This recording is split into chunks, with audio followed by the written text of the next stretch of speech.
We're going to start off with a fight that happened early in the morning, a fight that took place in Tokyo uh, with Inoue and Fulton.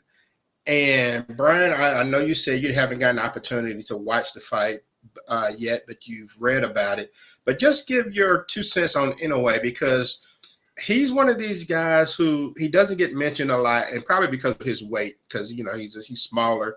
He fought today at what 122, I think. But Yes, and it's pound the for third weight pound, class. yeah, yeah. But pound for pound, he's someone people need to pay attention to. Inoue has been my favorite fighter on the planet for the past probably 3 to 4 years. And I was so high on this kid, not high, but I was promoting this kid heavily for, when he was up and coming. The problem is, like you said, the weight. He's at 122, and this is the third move up in weight.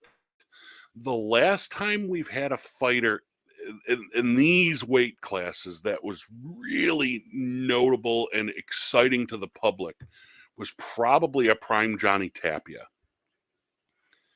Inoue is every bit as exciting as Tapia. He's a better technical fighter. He's a better puncher. He is pound for pound. And this is the reason the term pound for pound exists, is for fighters like him. He is pound for pound, not only the best fighter in the planet, he's the most exciting fighter on the planet. But what works against him is A, he's 122 pounds, and that's after putting on weight. And B, he's Japanese, who fights primarily in Japan. Now, boxing's a worldwide sport, so it's not that big a deal, except for the fact that he fights primarily in Japan.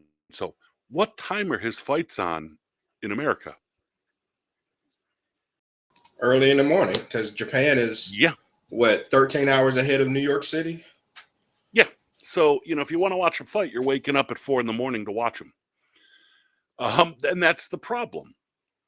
But if people do, or go to YouTube and watch his highlight reels, folks, you'll wake up at 4 in the morning to watch him. Even though I didn't this time, you caught me. But I've been sick, so give me a break. I He got you. is, So let me ask you yeah, this: do you think that um, he would he would be open to fighting in the states as he continues to move up? I mean, is that well? He's kind of going to have to, isn't he? well, he's gonna have to. It is exactly right, and he has. Well, he was supposed to actually. COVID prevented it, but he obviously he's not opposed to fighting in the United States. But the problem is, are his promoters going to let him? What's it going to be for? He's got to be the top of the card for it to happen. I don't think he's going to come to the States to be on an undercard, or his promoters aren't going to let that happen. But, there's some big names in that division. Onita Donaire, who's fighting tomorrow. Not tomorrow, but Saturday. Uh, I, I think he would be like Manny Pacquiao. If he did come to the States, he would become a major superstar in the sport. Even at that weight, I mean, you don't get the nickname the Monster when you're 118 pounds, which is what he was when he got that name. Folks, this is a kid. Well, he's not a kid. He's 30 years old now. But this is a guy who is, well, with the fight that just happened, 26-0 with 24 knockouts, 23 knockouts. You're Uh, talking excitement. yeah, I think he's now like 25-0 with 22 knockouts. I think. Yeah, I mean, that's Yeah. excitement in those weight classes. And he's a fresh faced, he's a good looking kid. He kind of looks like one of those like Japanimation cartoons. He's just so like I know he's on posters and like people's apartments in Japan. You could just tell by looking at him. And he's the most exciting fighter in the world. And I think everybody should look him up, look into him, watch his highlight reels, watch his full fights if you can, and you'll all be sold. He's the I think best. so as well. And I think also one thing that I've noticed from watching his fights in Japan, the crowd is completely different than American crowds. It's like when the fight is going on, they're kind of quiet. You can actually hear the corner, yelling out instructions. They're kind of quiet unless something actually, happens, like a flurry or something like that. Whereas in the United States, it's constant noise. Probably from a lot of people who aren't even watching the fight, but it's just constant noise. So it's a difference. Japan is a different culture. It's polite in Japan to be silent during the performance, and then you'll hear it. It's crazy because the round will end, and then you'll hear this massive applause, clapping from the crowd. And like it was an act from a stage play or something. Yeah. That's Japanese culture. Now, you will see them go ape shit when something crazy happens, like you do in America, because that's human nature. You get excited. But for the most part, Japanese culture is to be proper and polite. It's interesting. It's very different. It's not like, and that's another thing. I think that would be weird for him to be fighting in front of a Las Vegas crowd. Ooh, boy. Culture shock. Yeah. I don't think it would affect him that much because he's the best on the planet. And then just to let people know about Stephen Fulton, this guy is no joke either. Now, this guy came into the fight 21-0 with 8 knockouts. And, I mean, very formidable opponent.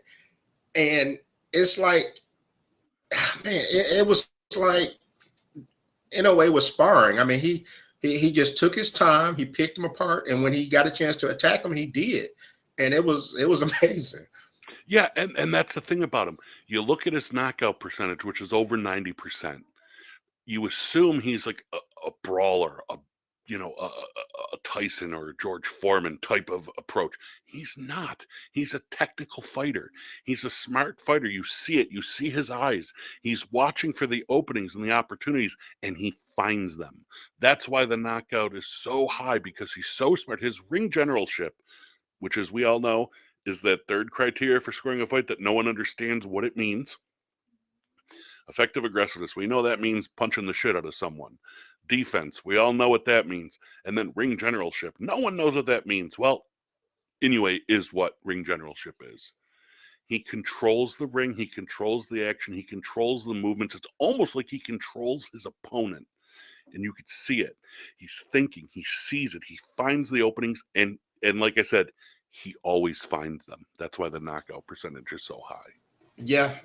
He seemed to.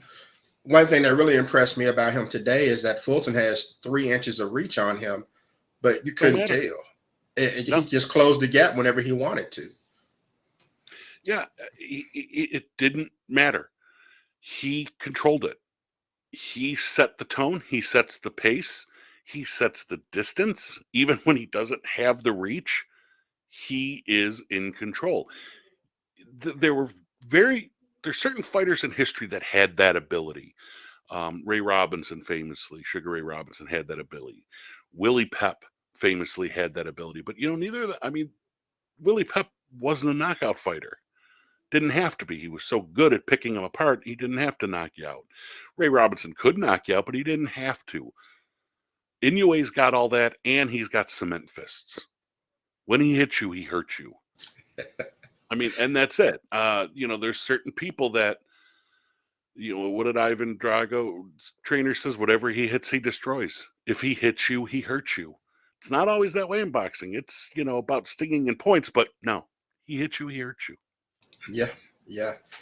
And this is a guy who is probably going to continue to move up. Could he exceed what Pacquiao did as far as moving up in weight classes? I don't know. He has the skill and the power. He brings the power with him. Yeah, Pacquiao started out at, I want to say 118 as well. I mean, he, and went all the way up to 154. I can't see him going up that high. I could see him going up to maybe lightweight, maybe super lightweight. He doesn't have the frame for it. Pacquiao had those big shoulders and the big legs, and he had the frame to carry more weight. This kid doesn't. he's not built for it. If you look at his body, it kind of reminds you of what Eric Morales's was like. And as great as Morales was, he went up too far. He never should have gone as high as he did. He was successful because of his pure skill, but he didn't have the body to go up in weight like he did. He's not a De La Hoya who had the body to do that, or Pacquiao who has the body to do that. But I could see him going up. I would hope he doesn't try to go above 130. I think that would be about the limit, but he just doesn't have the he doesn't have the bone structure to go much higher than that. Yeah. But then again, I could be wrong. I mean, this is 2023. We could do amazing things with training and nutrition. It's not the same as it always was.